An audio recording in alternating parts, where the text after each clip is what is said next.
კოკინად გებუაძე გეწვია. მოიბატიშო. ბატონო კოკინა. მოგწე. ბატონო კოკინა. როგორ ბრძანდებათ? დაიხარე ჩემო ბატონო, თავად როგორ გიგიც? ბრძანდეთ. არა მიშობს, აი იუჯექი წიგნებს ხამწერ და ხამკითხულობ. მინდა გითხრათ რომ თქვენმა ბოლო ლექსმა გადარიან მთელი კანონი. ყველა ძებნად იცის. მეც გავკათნიერდი და მელოდია მიუსადაგე. მაგრამ თუ არ მოგეწონებათ, აქ ახლავე დავასრულოთ ამ თემაზე საუბარი. რას ამბობ ჩემო კოკინა? ძალიან მასიამოვნო. აი, ნოტები. მარგარიტა. მოიტანე გიტარა.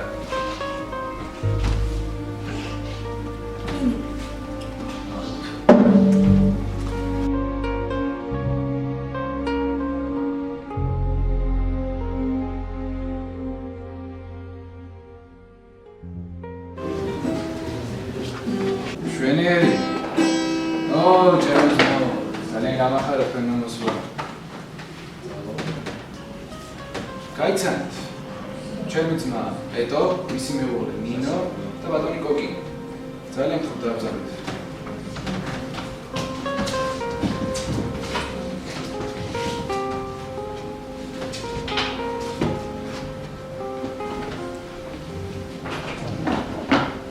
კოკინა ჩემს ლექსზე არაჩვეულებრივი მელოდია შეხვდა. აღთავანებული ვარ. ნინო, ალბათ შენც გეცოდინევა ჩემი ბოლო ლექსი. დიახ, რა თქმა უნდა. აი ნოტიც აქ არის და იქნებ ერთად შეგესრულებინა. მარგარიტა. ხო.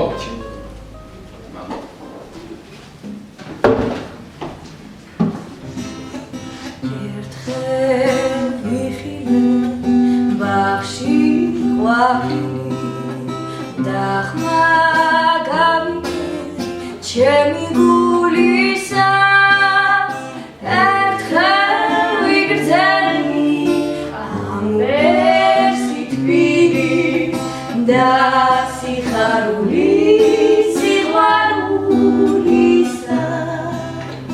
და სიხარული სიყვარულისა შესანიშნავია, მეც კარგი ამით გიახელით. სკოლის შენებას უწევ. ადგილიც უკვე ნაპოვნია და ერთ წელიწადში ხალხს კარგს ჩვენს აუგებ. სად? ამაჩვენა რომ საფრანგეთიდან უნიკალური ხიში შევი ჩამოიტანა. იმად მარცხენა მხარეს. ადგილიც უკვე მოასუფთავეთ და ყველაფერი მზად არის. კეთილ შეუძლიური საქმე წარმოიწინეთ ბატონო. გურულები ნიჭიერი და სწავლას მოწყურებული ხალხია. სწორედ ამიტომ პეტოს მხარი დაუჭირია ამ წამოწყებაში და ჩვენი ეზო დაუთმეთ ამ საშვილიშვილო საქმეს.